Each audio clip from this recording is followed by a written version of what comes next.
Hi, ഞാൻ എൻ്റെ നാട്ടിലെ കുറച്ച് റോസ് കളക്ഷൻസ് കാണിച്ചു തരാവേ. ഞാൻ ആ റോസയുടെ അടുത്ത് നിന്ന് ഫോട്ടോ എടുത്ത് ഫേസ്ബുക്കിലോ ഇൻസ്റ്റയിലോ കണ്ട് പോസ്റ്റ് ചെയ്തപ്പോൾ എൻ്റെ ഫ്രണ്ട്സ് പറഞ്ഞു അത് ഞാൻ എഡിറ്റ് ചെയ്ത് കയറ്റി തന്നു. അത് എൻ്റെ ഒറിജിനൽ വേർഷൻ ഞാൻ കാണിച്ചു തരാവേ.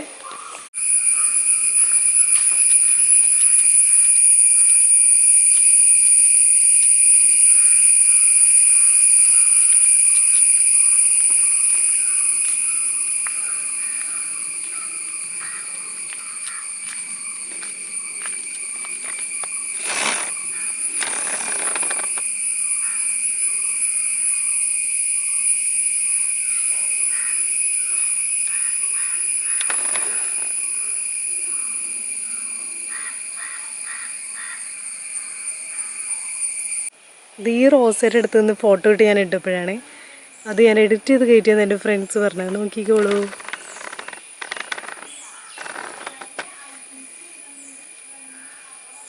ഇതെനിക്ക് എൻ്റെ വീടിൻ്റെ അടുത്തുള്ള ഒരു ശകുന്തള എന്ന് പറഞ്ഞ ചേച്ചി തന്നതാണ് കേട്ടോ ഈ റോസ. ഇത് ഞാൻ പലതവണ കൊണ്ടുവച്ചെങ്കിലും ഇത് ഇവിടെ പിടിച്ചിട്ടുണ്ടായില്ല. പിന്നെ ആ ചേച്ചി എനിക്ക് നട്ട് തന്നു.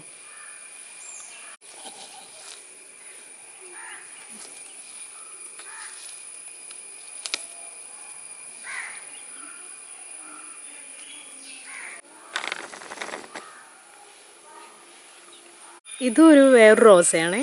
ഇതൊരു വൈറ്റ് കളറാണ്. പിന്നെ ഇതെനിക്ക് തന്ന വീടിൻ്റെ അടുത്തുള്ള ഒരു ലത എന്ന് പറഞ്ഞ ചേച്ചിയാണ്. ആ ചേച്ചിക്ക് എവിടുന്നോ ഒരു കൊമ്പ് കിട്ടിയിട്ട് അതും കൊണ്ടുപോയപ്പോൾ അതിൽ നിന്ന് ഒരു പങ്ക് എനിക്ക് തന്നു. അങ്ങനെ ഞാനിത് നട്ടതാണേ. ഇത് വേറൊരു റോസയാണേ. ഇത് ആക്ച്വലി ഞാനിത് കൊണ്ടുവന്ന് നട്ട സമയത്ത് ഇത് ഇത്രയും വലിപ്പമുണ്ടായിരുന്നില്ല.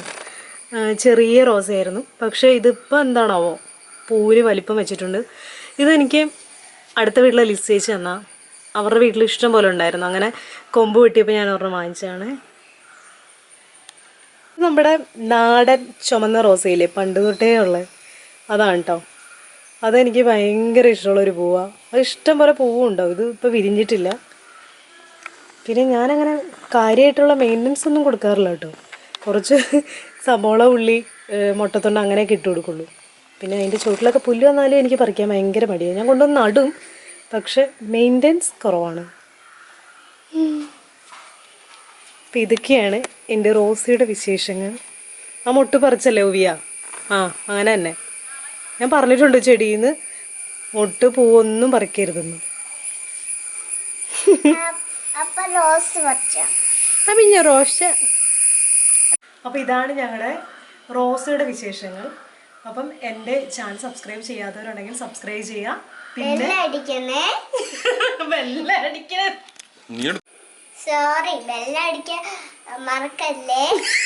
ബെല്ലൈക്കൺ അമർത്താൻ മറക്കല്ലേ എന്ന് പറയാം. ബെല്ലൈക്കൺ അടിക്കാൻ പറയല്ലേ. Papa.